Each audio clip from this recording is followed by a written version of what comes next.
Okay, so good morning everyone. I am Teacher Michelle. And I'm Teacher Dan. I'm Teacher Jayan. And I am Teacher Angel. And today we are your teachers. Okay, before we start our discussion, let us have first a prayer to be led by Sarah. Sarah, please come here in front. Okay, I'm going to stand up. Everyone.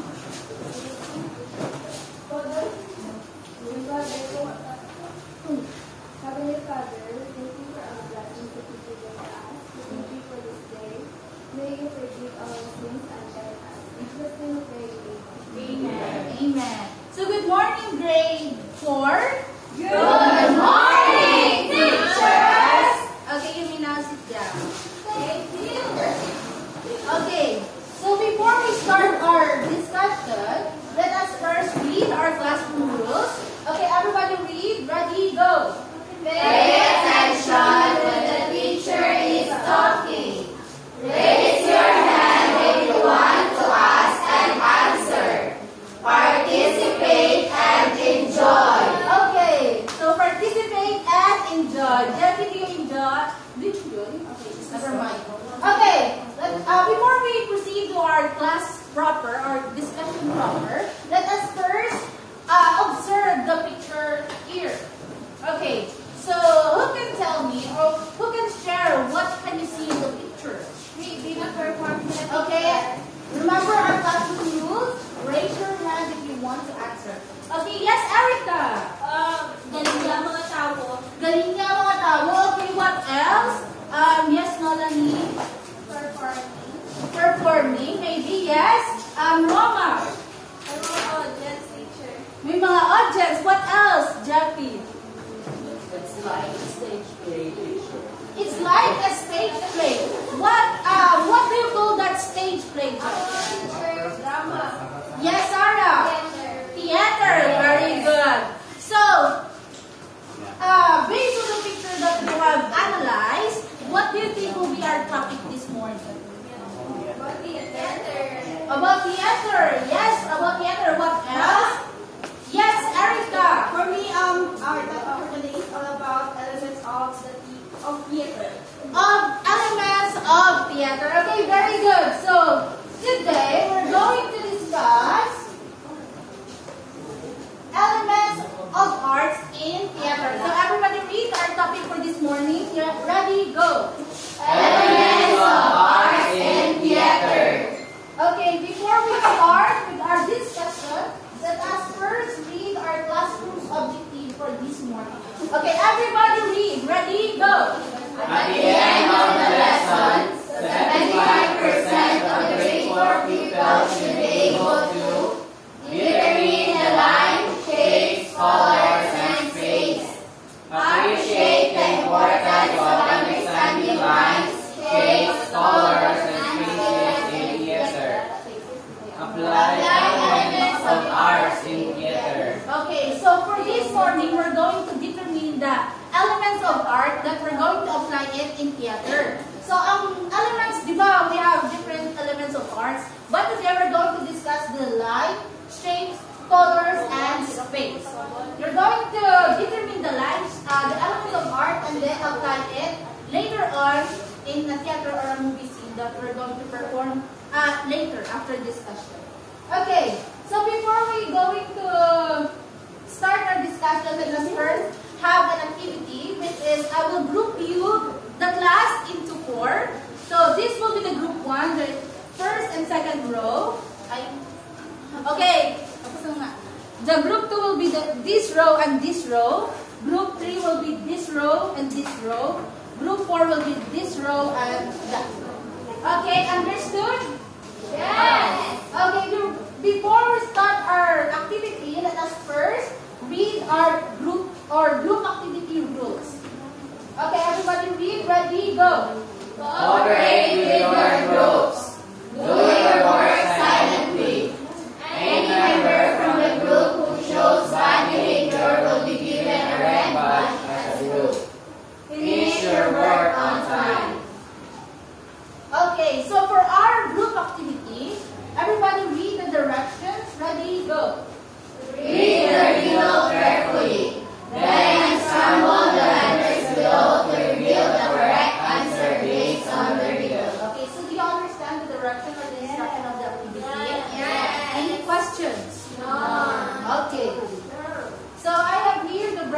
envelope. Group 1, Group 2, Group 4, and Group 3. Okay, so I'll give 3 minutes to do your task. And this will be the area of Group 1, the Group 2, this will be the area of Group 3, and the area of Group 4.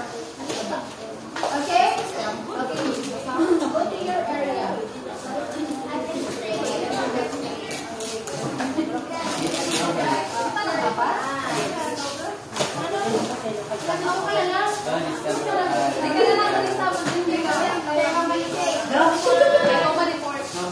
We're done.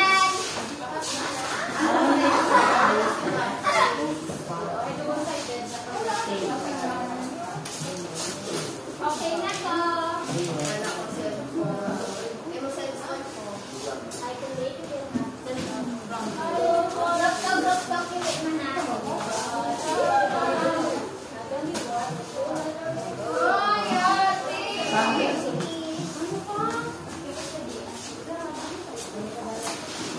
Baka hindi ko alam din. Murang ginihaw ang baktin.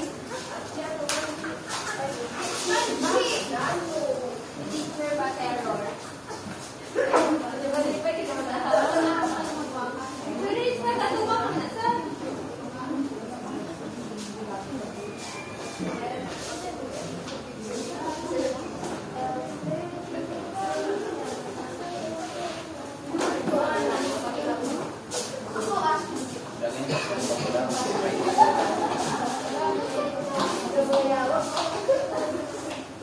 Okay, so now let's analyze your work. Okay, who is the reporter for Group 1? Sarah? Report your work, Sarah. Group 1. Middle. I can be straight, turn, zigzag, or curly. I look in eyes around the shoulder and they go short. Without me, art may fall apart. Guess who I am? I am the start of all art. Who am I? Okay, the answer of Group 1 is line. Okay, let's check if it is correct. Okay, based on the riddle of Group 1, based on the riddle of Group 1, I can be straight, curve, zigzag, and whirling. So ano na siya? It is a line. So these are the types of line. So the answer of Group 1 is correct. So line is the most basic element. It can be straight, curved, zigzag, or diagonal.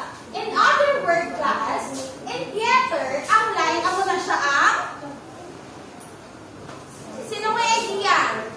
Amo na siya ang position or ang ilangan? Ang ilangan? Formation. Very good. So, line is the formation or the position sa mga ga-akda sa stage. Next. Who is the reporter for Group 2? Okay. For the Group 2, I can be round like a sun, sharp like a knife, and flat, not flat, when I bring pictures to life. I'm square, circle, triangle. I also being used in masks and props for plays vivid view. Who am I? Shape. Because of the workflow, square, circle, triangle. Okay, let's try to check. Thank you, John Ray. Let's try to check if the answer of Group 2 is also correct. Okay. Based on the result of Group 2, it states that square, circle, and triangle is mga ano na sila gani? Shape. So the answer of Group 2 is also correct. Very good. Okay. I want all grade 4 to read the shape. Shape, ready?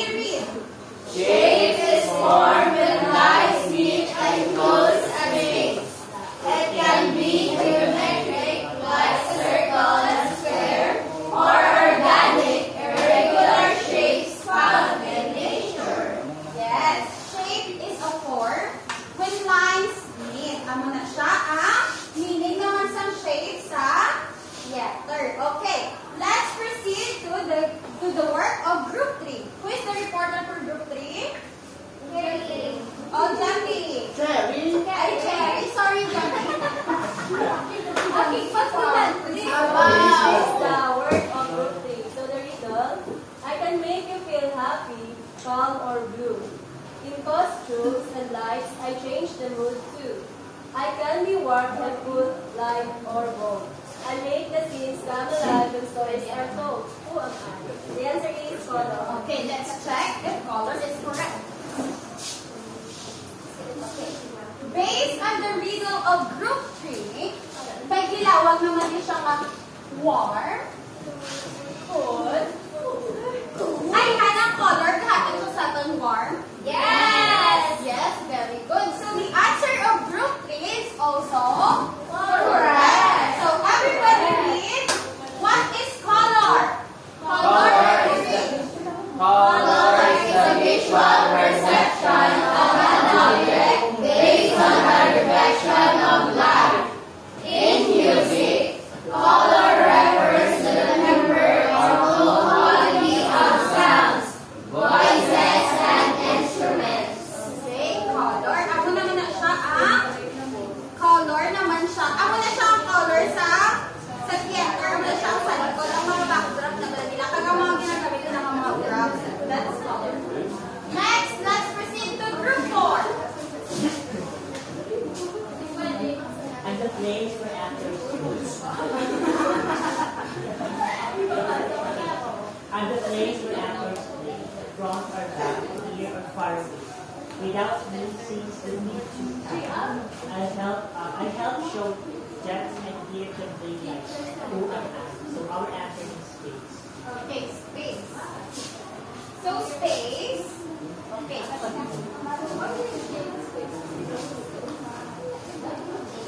Based on the riddle, state niya ang front and back. Okay. Ano na siya ang hand or based on your own idea, what is shape ay hand sa theater? Space. Ay, space. Sorry. Space. Yes.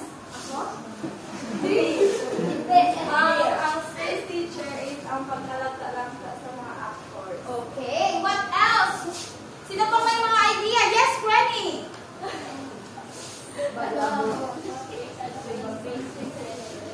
Ano ang space sa theater? Ang space sa theater. Muna siya ang actingan sa mga artist. Okay, very good. Okay, everyone, please read what is space. Space in a theater can also be the area occupied by props and backdrops. Okay, so space in the theater can also be an area occupied. Amo na siya ang gina-occupied or ang ginanan sa performance sa mga performance. So, now, do you think, class, maka-perform ay ng mga performer kung wala ang space? Nga Jonah nga Siyempre, wala siya. Tindog Jonah. Siyempre, as performer, you need space to perform. Yes, very good. So, space is very important. Yes, Sarah? Space is the place for actors. Yes, very good. Kung walang space, wala ka may performance. Teacher, ano pilihan mo, teacher? Dapat na space or dapat na space? Dapat niya space, Jonah. Why? Mabalis lang ako to, okay? When it comes to mag-performance sa Jonah or class, need ka ang dako nga space or mas namin yung space. Kaya di ba may harap at ang mga backdrop? And then, para hindi magutok, there. I think it depends on the kind of stage. Yes, very good. Alam mo na, for example, tatlo lang ang mga characters, okay, pwede ko nila. Yes, Jelly, that's also correct. Okay, so, ano to liwat ang apat ng mga elements?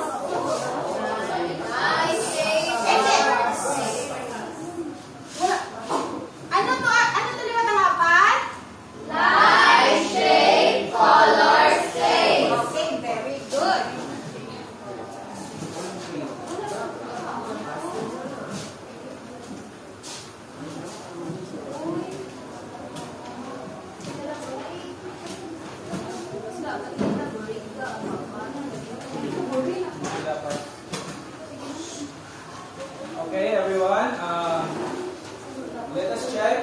already understand our lesson.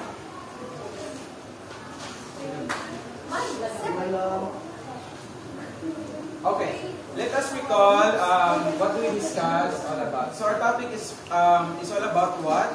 Elements of art in theater. Okay, our topic is all about the elements of arts in theater. So there are how many elements are there in the arts? Four elements. What are those elements? Can you name one? Yes, Angel. Lines, sir. Lines. Another one. Yes, Leonie. Shape, Shape. The third one is yes, Andrea. Space. Space. And the last one is yes, Sarah. Color, sir. Okay, color. We have the line, shape, the color, and the space. So, let me ask you, what is a line in a theater? What is the duty of line? O ano ang kahalagahan ni line sa isang theater? Anyone, what is a line? Yes, Nolani. Line gives the formation of the performance. Okay, lines give the formation of the performers in the theater. So, what are the examples of lines? Yes, Jonah, stand up. Zigzag, sir. Okay, zigzag. Another, yes, Sarah. It could be swirly. Okay, it could be twirly and it could be Straight. Okay, it could be straight lines. So, lines depends on the formation of the performers in a theater. So, another one, the next one, we have the shape. What is a shape? In a theater, what is a shape? Anyone? Yes, Erica, what is a shape in your own opinion? In your own way. Stand up. Important na sa ka-aeroline. Diba mag-theater na like sa circle, Okay. formation, and also background by something Okay, very good. So, magsiling kita shape, it is the when two lines meet each other. So, amot silingon, without lines, there is no shape. Okay? Kitsinde, kung wala line, wala shape na matalo. Okay, next, we have the color. What is a color in theater? Yes, Angel. Colors give the moods or the settings in the theater. Okay, very good. Thank you.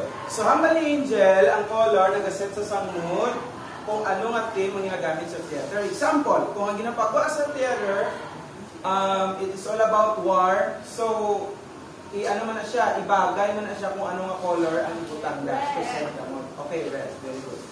So, the next one, the last, we have the space. What is a space? Magsiling kita space. Yes, Roma. It is where the actors perform. Okay, it is where the actors perform or a stage. So again, magsiling kita ganit space, it depends sa ano. Sa ano sa mga performer? They're different distances. Dapat ang pag-perform may distances. Example, kung naka-shape sa triangular, naka-triangular ka mo or naka-pyramid ka mo need nyo ang space para hindi ka mo maginutaw. Kachinde? Yes. So, what do you think is the importance of those elements? Ano ang importance ng apat ka elements sa theater? In a theater, ano ang importance ng apat? Yes, Erica. Importance ka na. Ano ang importansya? In your own words. Inalang, actually, importante kayo ang lines, shape, color, and space sa isa ka theater. At sa theater, nag-get. Sige na. Ay, sa theater, maladan. Actually, ay, sir. Importante siya kay Kamod para makuha sa ang naming outcome sa atong performance. Okay, very good. Simple. Without the elements, there is no performance. So, example ba na sila, no? Everything is connected to one another. Example, kung galuto ka bala, there are elements, mga ingredients, kaya para mo, ma-make mo as a order. So therefore, let us apply what have you have learned. So we're having an activity. So in this activity, you will be divided, listen, in this activity, you will be divided into two groups. This will be the group 1 and this will be the group 2. So the direction for our activity, everybody please read. 1, 2, 3, start. Directions. Find a movie scene that you can apply those elements of art in theater and primary actors in movies. Okay. So in the direction, mangita ka mong movie scene that you can apply those elements, art in theater that kindly react. No? Ma-react ka mo. Pwede lang ka mo kapili, hindi man sila nga tanan, hindi ka mo since kadamo. Pwede lang ka mo kapili sa inyong member na ma-react din sa tunga. Pero need nyo mag-cooperate tanan. Mangita ka mo, bisan ano movie scene nga madumduman nyo, ginagamitan. Okay, the group 1 will have the elements of lines and shape. So kamo, group 1, gamiton nyo ang line and shape. And the group 2 will have the color and the space. Do you understand? Gamiton sa specific movie scene ang elements ng line and shape and the color and space. Understand? Yes. So here are the rubrics for your performance. The cooperation is 5 points. The application of the 4 elements, 10 points. And the performance is 5 points, a total of 20 points. Okay?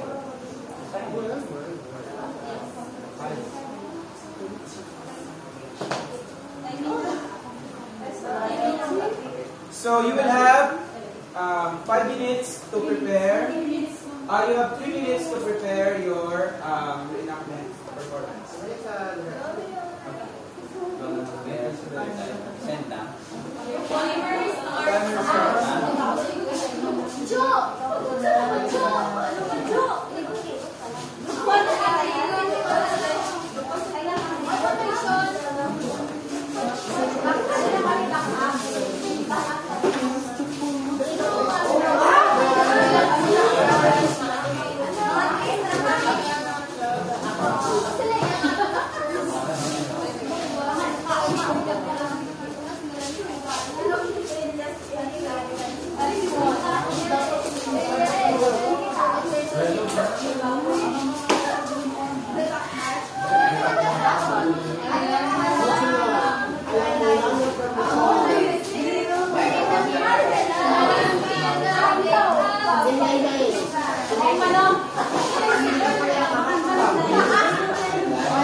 What did you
joining attendance.